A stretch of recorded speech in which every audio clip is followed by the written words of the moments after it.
நெல்லை மாவட்டம் ராதாபுரம் சட்டமன்ற தொகுதியில் போட்டியிடும் தமிழக வெற்றிக் கழக வேட்பாளர் டாக்டர் எஸ்.கே. கிறிஸ்டோபர் தீவிர தேர்தல் பிரச்சாரத்தில் ஈடுபட்டு விசில் சின்னத்திற்கு ஆதரவு திரட்டினார். நெல்லை மாவட்டம் வள்ளியூர் மற்றும் சுற்றுவட்டார பகுதிகளில் கட்சி நிர்வாகிகளுடன் இணைந்து வாக்கு சேகரிப்பில் ஈடுபட்ட அவர் பேருந்து நிலையத்தில் பயணிகள் மற்றும் வியாபாரிகளிடம் ஆதரவு கோரினார். அப்போது வள்ளியூரை தலைமை இடமாக கொண்டு புதிய கோட்டாட்சியர் அலுவலகம் அமைக்க நடவடிக்கை எடுக்கப்படும் என உறுதியளித்தார். மேலும் தொகுதி முழுவதும் போக்குவரத்து வசதிகள் மேம்படுத்தப்படும், குடிநீர் விநியோகம் சீரமைக்கப்படும், சாலை மற்றும் கழிவுநீர் பிரச்சினைகள் தீர்க்கப்படும் என்றும் தெரிவித்தார்.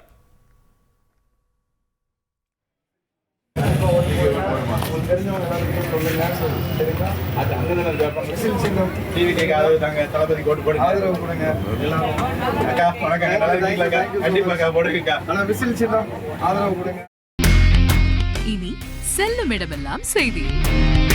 தந்தி டிவியின் வாட்ஸ்அப் சேனலை ஃபாலோ பண்ணினா செல்ல இருக்கும் இடமெல்லாம் செய்தி. இதோ QR கோட் இப்பவே ஸ்கேன் பண்ணுங்க, ஃபாலோ பண்ணுங்க.